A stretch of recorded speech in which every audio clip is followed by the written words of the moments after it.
भगवान शंकर की भक्ति और शिव की अविरल भक्ति जो धारण करता है तो जीवन में दुख कटते चले जाता है। दुख मिटना, ये दुख को समाप्त करने का तरीका आपको आना चाहिए, केवल शिव का स्मरण।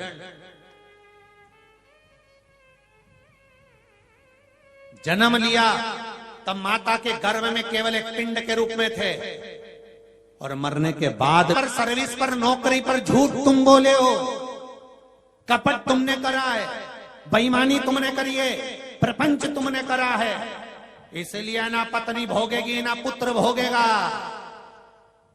भोगना तो तुझे अकेले पड़ेगा, इसलिए याद रखना तेरा क्या होगा रे कालिया। स्मरण रहे आप, ऊपर जाएगा बंदी बनाकर, रोका जाएगा, रोएगा। मैंने तो अपने बच्चों को पढ़ाने के लिए झूठ बोला था, मैंने उसका अच्छा कॉलेज मिल जाए इसलिए झूठ बोला था, मैंने बेईमानी करी तो अपनी पत्नी और बच्चों के लिए करे, घर बनाने के लिए, मकान बनाने के लिए, दुकान के लिए, जमीन के लिए, जायदाद के लिए, मैंने इनके लिए करा, मैंने पत्नी और बच्चों के लिए करा, मैंने परिवार के लिए करा। अगर नरक मुझे दे रहे हो तो मेरे पत्नी और बच्चों को भी दो, मेरे परिवार को भी नरक भेजो। तो परमात्मा कहेगा, यम के दूत कहेंगे, झूठ तूने बोला, बेईमानी तूने करी, छल तूने करा, कपट तूने करा, जो खाएगा पेट उसी का भराएगा, इसलिए जो बोलेगा नरक। तो जीजियों तुम चिंता मत करना, तुम तो चिट जूड़ा मूड़ा बांध के डेंटिंग पेंटिंग कर अपने कहीं करना कि पूरा जमाना तुम्हारी सुनता हो, पूरे गांव के लोग तुम्हारी सुनते हो, पूरे सोसाइटी के लोग तुम्हारी सुनते हो, और तुम्हारी पत्नी और तुम्हारा पुत्र यदि तुम्हारी नहीं सुनता तो पहली फुर्सत में शिव महापुराण में जाना चालू कर दो। क्योंकि सब सुने और पत्नी और पुत्र ही तुम्हारे कहने पर नहीं चले तो वो मनुष्य का जीवन बेकार है। फिर राम नाम गाओ, शिव नाम गाओ, भगवान का भजन करो और उसका गुणगान करो। जब पत्नी और बच्चे ही तुम्हारा, दूसरे से कहा उसने सुन लिया, मोहल्ले वालों से कहा उसने सुन लिया, कॉलोनी वालों से कहा उसने सुन लिया, समाज के लोगों से कहा उसने सुन लिया, पूरे गांव के लोगों से कहा उसने सुन लिया, सब तुम्हारा कहना मानते हो और तुम्हारी पत्नी और तुम्हारा पुत्र अगर कहना नहीं मानता तो जीवन का महादेव, मेरे शंकर, मेरे ओघड़ी, मेरे त्रिकालदर्शी, मेरे कैलाशी अविनाशी के ऊपर एक लोटा जल चढ़ाने का फल क्या है, उसका महत्व पार्वती खंड के अंतर्गत शिव महापुराण में कहा गया कि माता पार्वती जी ने शिव जी से पूछा कि इस एक लोटा जल चढ़ाने का फल क्या है। पार्वती जी ने जब पूछा तो शिव जी ने कहा, देवराज ब्राह्मण की कथा लोटा जल चढ़ाने का फल बताती है कि देवराज ब्राह्मण चोर था, चोरी करता था, धन चुरा कर लाता था, गलत कर्म में लगा रहता था, कभी उसने जीवन में अच्छा काम नहीं करा। पर शंकर जी के मंदिर में मरते समय, मरने से पहले शिव जी के मंदिर में पहुंचा, शंकर जी के मंदिर में जाने के बाद शिव जी के मंदिर से बाहर निकला, एक बेलपत्री के वृक्ष के नीचे उसके प्राण छूट गए। शिव महापुराण की कथा कहती है तो पार्वती जी ने शंकर जी से पूछा, जब देवराज चोर था, गलत काम करता था, बेईमानी करता था, प्रपंच करता था, छल करता था, बेकार काम करता था, तो देवराज शिव मंदिर कैसे पहुंच गया? व्यक्ति अच्छा काम करता है तभी तो शिव महापुराण में पहुंचता है। जो बेकार काम करेगा तो शिव पुराण तक कैसे जाएगा, शिव मंदिर तक कैसे जाएगा? बेकार काम करने वाले को तो भगवान वैसे ही रोक देता है कि तू अच्छी जगह जाए मत। फिर वो अच्छी जगह कैसे पहुंच गया? शंकर भगवान ने कहा, पार्वती, देवराज ब्राह्मण की जो मां थी उसका नियम था एक लोटा जल प्रतिदिन जो भी शंकर का मंदिर घर के पास था वहां जाकर चढ़ाती थी। उस जल का प्रताप ये रहा कि मरने से पहले चोर बेटा भी शंकर के मंदिर पहुंच गया और प्राण छूटने के बाद शिव के धाम चला गया। ये लोटा भर जल का सारी समस्या का हल। जरा जम के बोलो, एक लोटा जल। ऑफिस जाओ तो चढ़ा कर जाओ, दुकान जाओ तो चढ़ा कर जाओ, घर से जाओ तो एक लोटा जल चढ़ा कर जाओ। घर का एक एक बच्चा अगर एक लोटा जल चढ़ाता है तो उसके ऊपर शिव एक बहुत सरल भाषा में इस कथा को और अच्छे से ले लो। किसी की शादी में तुम जाओ और तुम जाओ, रोटी खाओ चाहे मत खाओ, पानी पियो चाहे मत पियो, पर जिसने बुलाया है तुम उससे मिलकर आओगे कि नहीं आओगे? अरे बोलो जम के, मिलोगे ना कि भाई हम भले खाना नहीं खाए, टाइम नहीं, हमारे पास समय नहीं है, अब शादी में आए तो हो, पर एक काम तो करोगे ना। क्या? जिसने बुलाया है, जिसके घर शादी है, उससे आमना सामना तो करके आओगे, मिलके तो आओगे, उसको मुंडा दिखा के तो आओगे। क्यों मुंह दिखा कर आओगे? कि उसको लग जाए हम आए थे। उसी तरह तुम पंचाक्षर मंत्र बोलो मत बोलो, तुम षडाक्षर मंत्र बोलो मत बोलो, तुम नमः शिवाय बोलो मत बोलो, तुम श्री शिवाय नमस्तुभ्यं बोलो मत बोलो, तुम कथा सुनो मत सुनो, पर एक काम करना, जैसे शादी में तुम खाना खाओ चाहे मत खाओ, पानी पियो चाहे मत पियो, पर जिसको पहचान बन जाए उसकी पहचान करना। एक चाय देने वाला भी रोज ऑफिस में आता है ना, तो ऑफिस के लोग चाय वाले को पहचान जाते हैं। क्यों रे कालू आ गया? हाँ सर, 2 चाय 2 कट ले। फिर अगर 4-6 दिन तक कालू आया और एक दिन नहीं आए तो लोग, दूसरा व्यक्ति आ गया, चाय का ऑर्डर दिया और वो दूसरा आया, क्यों रे चाय तूने दूसरे से मंगवा ली क्या? नहीं वहीं से मंगवाई। तो कालू क्यों नहीं आया रे? कालू क्यों नहीं आया? क्या पता, उससे पूछा क्यों रे आज चाय लेके कालू क्यों नहीं आया? सर उसकी तबीयत खराब है। अच्छा इसलिए नहीं आया? फिर सर को चिंता लगी। देखना उसको अगर कोई दिक्कत परेशानी हो तो मुझे बता देना, हो दवाई मवाई चाहिए तो मैं दूं, बैग में से निकाल के ऑफिस में ही रखी हुई है, बोले तो दे दूं, तबीयत खराब हो तो। क्यों आया नहीं? तो चिंता उस व्यक्ति को ऑफिस में लग गई कि वो चाय देने क्यों नहीं आया। जब एक व्यक्ति रोज आता है, चाय देने के लिए नहीं आया, तो ऑफिस वालों को चिंता लग गई, बेचारा कितना अच्छा था, क्या हो गया उसको। उसी तरह तुम रोज रोज मंदिर जाते रहोगे, शिव के द्वार जाते रहोगे, शंकर की चौखट पर जाते रहोगे, और अगर एक दिन तुम्हारा दिल दुख गया, हृदय दुख गया, तुम शिव के द्वार नहीं गए, तो उसको चिंता हो जाएगी, आज कमला भाई आई क्यों नहीं? कारण क्या है? क्या हुआ जो वो पहुंची नहीं? क्या कारण हुआ जो वो पहुंचा नहीं है? कारण क्या है? आप आए नहीं और सुबह हो गई मेरी पूजा की थाली धरी की धरी। क्या कारण हो सकता? क्या हुआ?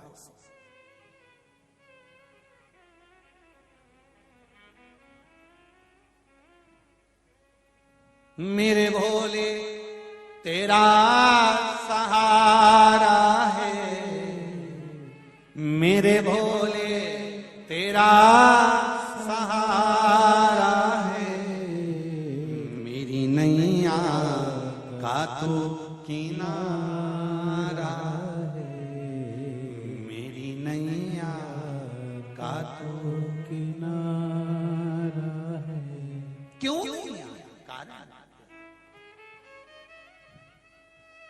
जीवन में मनुष्य का शरीर है, मानव की देह है, दुख आएगा सुख आएगा, पर दुख आए तो घबराना नहीं, इधर उधर भटकना मती, माथा इधर उधर भड़कना नहीं कि कभी यहाँ चले गए कभी वहां चले गए। अपने को तुम फिर निवेदन कर दूं आपसे, पड़ोसन को कितनी भी चाय पिला लो, पड़ोसन को कितना भी अचार खिला दो, पड़ोसन के कितने भी पापड़ खिला दो, पर पड़ोसन कभी अपनी जायदाद का हिस्सा तुम्हें नहीं देगी।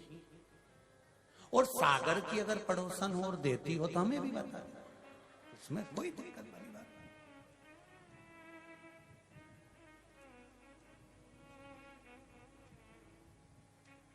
है। ऐसी तुम्हारी अड़ोसन पड़ोसन तो जायदाद का हिस्सा देगी तुमको। तुम कितना भी अच्छे से चाय पिला लो, चाय सिर पे पल्लू लगे, धोख लगाई ना, कितने भी पड़ोसन की धोख लगा लो तो जायदाद का हिस्सा नहीं देगा। और सास भले तुम चाय पिलाओ मत पिलाओ, धोख लगाओ मत लगाओ, पूछो वो की जितनी रकम है ना, जितनी बहू है ना, 4 5 6 2 3 सब उन्हीं को मिलना, कोई दूसरे को नहीं मिलेगी कि सास दूसरे को दे देगी। नहीं, सास मरेगी तो उसका हिस्सा बहुओं को ही प्राप्त होगा। तुमने चाय पिलाई कि ना पिलाई, अच्छे से बोले कि ना बोले, प्रणाम करा कि ना करा, नमन करा कि नहीं करा, पर जायदाद का हिस्सा सास किसी को नहीं देगी, अपनी बहू को देगी। कई कई सास ऐसी मिलती भी है जो हमेशा कहती है कि गुरुजी मेरी बहू बड़ी बेकार है, बहुत अपशब्द बोलती, गुरुजी बहुत टेंशन देती है। तो हमने भी कह दिया एक काम कर, जितना भी तेरे पास है नहीं हरिद्वार में दिया जा, इतने में तो तुरंत। तो मैंने कहा फिर किसको देगी? बहू का छोरा बेचारा इतना मेरी सेवा करे, बहू के छोरे को दूंगी। तो मिला तो उसी कि दूसरे को मिल गए।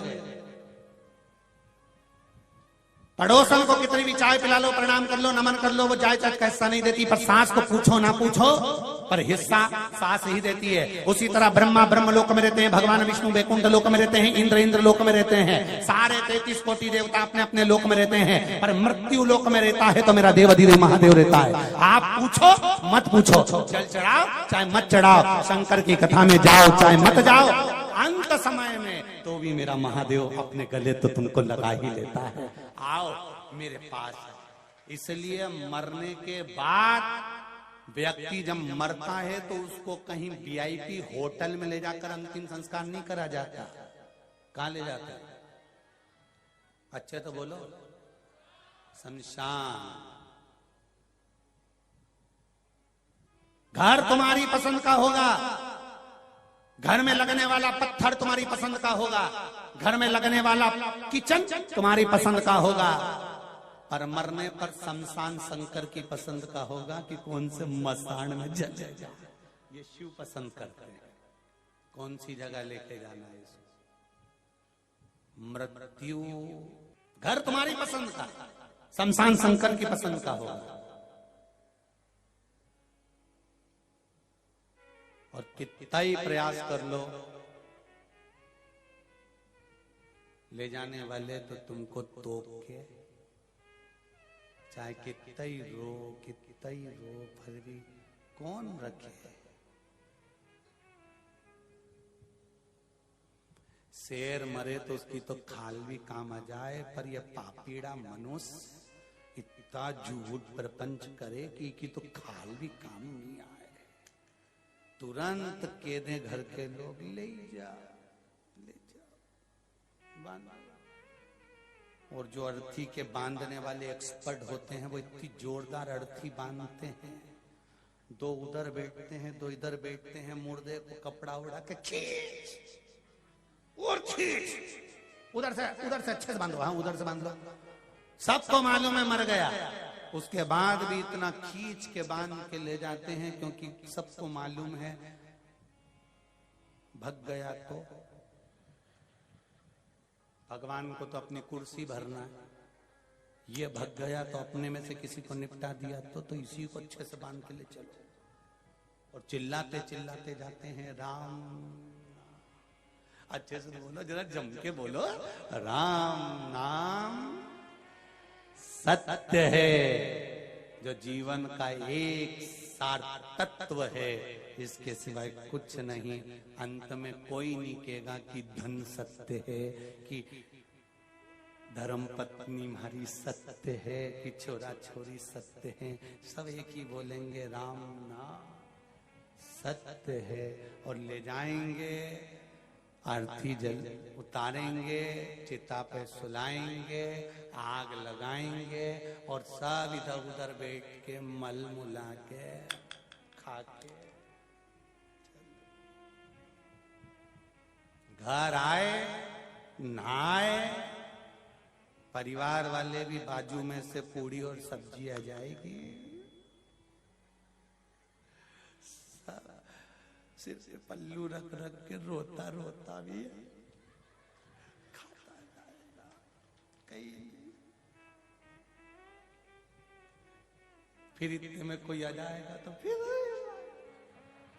रोवा पड़ी बच्चा, जैसे कोई गया फिर 1 साल तक पूड़ी और खीर। तुम स्माइल देते रहोगे और पूरी चिपकी जाएगी। इससे भारी और जिंदगी क्या है मनुष्य की? खत्म। इसीलिए निवेदन है, फिर कह रहे हैं, सागर वालों मौका मिला है शिव महापुराण कथा श्रवण करने का। इसी में बस मौके को देखकर चौका लगाना है और परमात्मा की ओर जाना है, भटकना नहीं। हार हार महादेव। आराधना शिव की करना है, शंकर की भक्ति में रमना है, शिव स्मरण की ओर चलना है, भगवान की अविरल भक्ति को अपने भीतर धारण करना।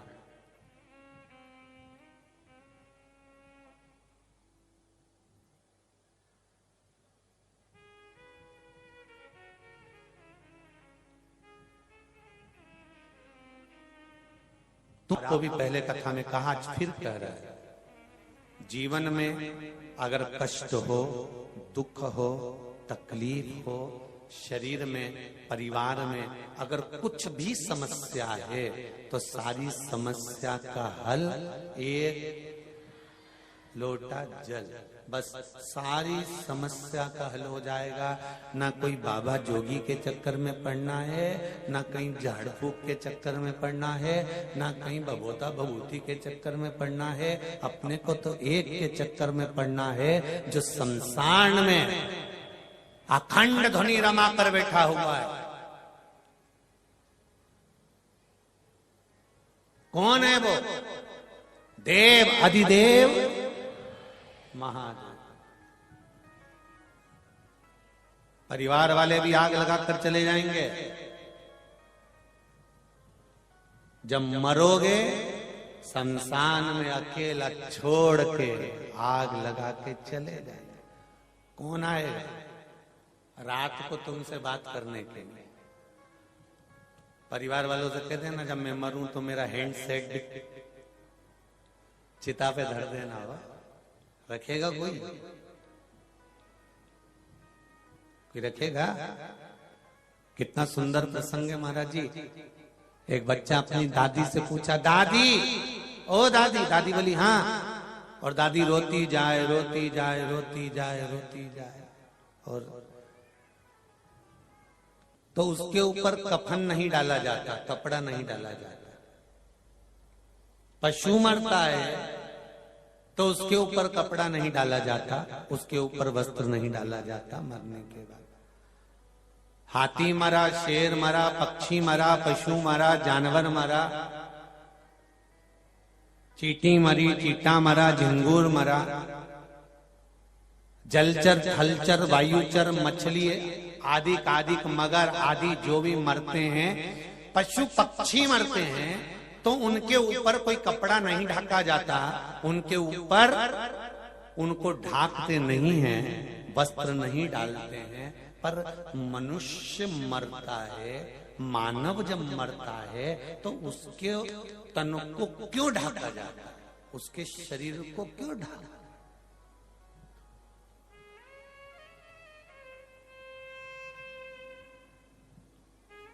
काय जी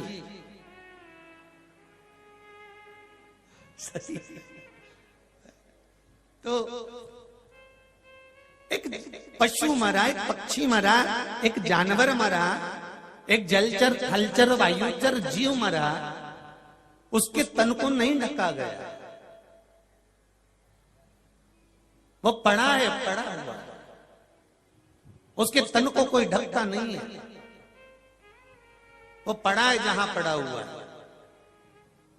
पर अगर मानव अगर मरता है, मनुष्य यदि मरता है, तो उसके तन को ढाक दिया जाता है। किस लिए?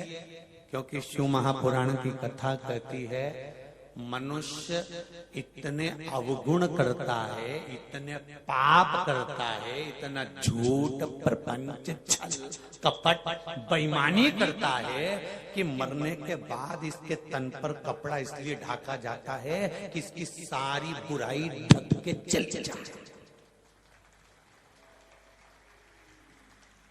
पशु, पक्षी, जानवर, जलचर, थलचर, ये झूठ नहीं बोलते।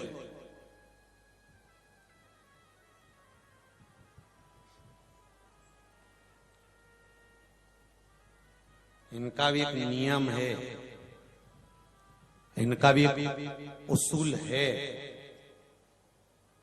जानवर का भी एक नियम होता है, जानवर भी एक संकल्प में बंधा होता है। शेर से कोई कह दे कि तू घास खा, खाएगा? जम के बोलो जरा, नहीं खाएगा।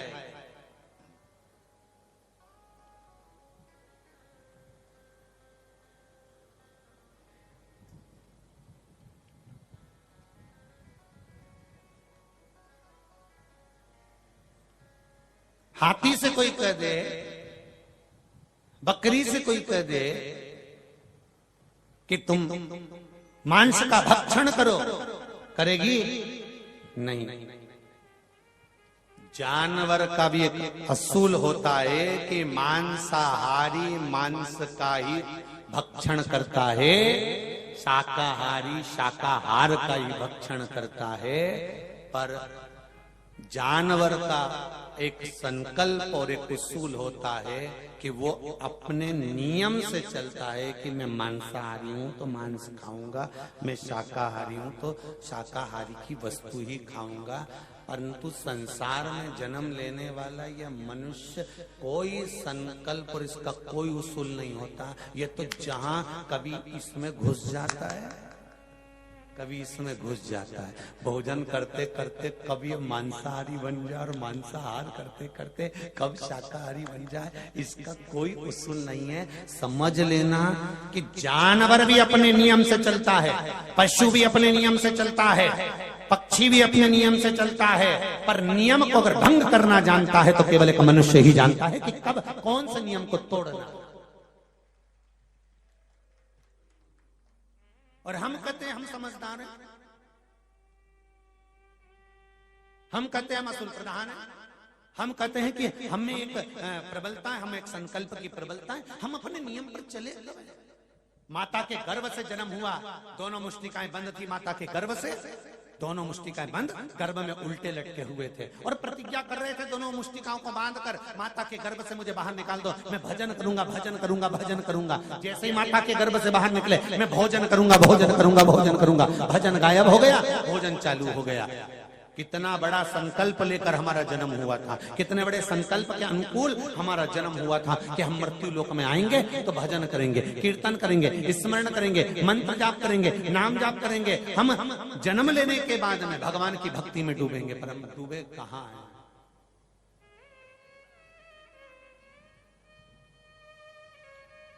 हम कहां डूबे?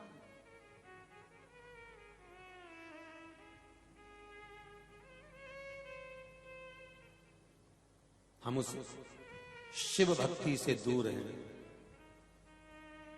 हम उस अविरल भक्ति से दूर हैं।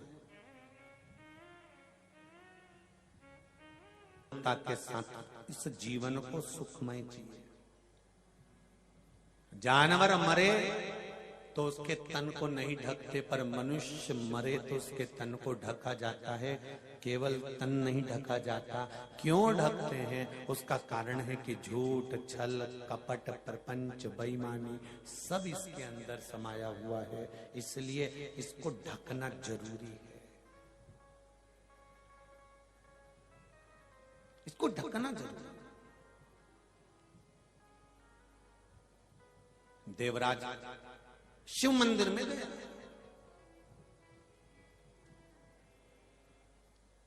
आप कहां जा रहे हैं, आप कहां बैठ रहे हैं, आप कहां पहुंच रहे हैं, इसमें आपको स्मरण होना चाहिए। मेरी माताओं, मेरे भाई, जो लोग भी इस पावन कथा को सुन रहे हैं, चाहे फेसबुक पर सुने, चाहे यूट्यूब पर सुने, चाहे इस पावन प्रांगण में सागर की इस पावन भूमि पर बैठकर कथा करस्तान करें, उनसे निवेदन है कि आप कहां बैठ रहे हैं, किस जगह पर बैठ रहे हैं। कई लोगों के मन में प्रश्न खड़ा हो जाता है, गुरुजी कथा सुनने से होगा क्या? क्या होगा कथा सुनने से? क्यों हम समय बर्बाद करें? अपनी दुकान खोलकर बैठे, नौकरी करें, सर्विस करें, बिजनेस करें, हम कथा में जाकर क्यों बैठे? शिव महापुराण की कथा कहती है आप कथा में आप जाकर बैठो, ये जरूरी नहीं है कि कथा में बैठोगे तो परमात्मा तुमको आकर दर्शन दे ही जाएगा। पर एक बात निश्चित है कि 3 घंटा जब हम कथा में जाकर बैठेंगे तो ये पक्का है कि हमारे मुख से ना तो झूठ बोला जाएगा, 3 घंटे ना हम बेईमानी करेंगे, 3 घंटे ना हम कपट करेंगे, 3 घंटे ना हम छल करेंगे, 3 घंटे हम मौन रहकर शंकर की कथा को केवल ग्रहण करेंगे। तो हो सकता है कि हमारे जीवन की सार्थकता। हम ये नहीं कहते कि तुम 3 घंटे बैठे रहोगे तो तुम्हें परमात्मा मिल जाएगा। हम तो इतना कहते हैं कि 3 घंटे तुम बेकार कर्म से बचते तो रहोगे, 3 घंटे तुम बेकार कर्म से बचकर तो रहोगे।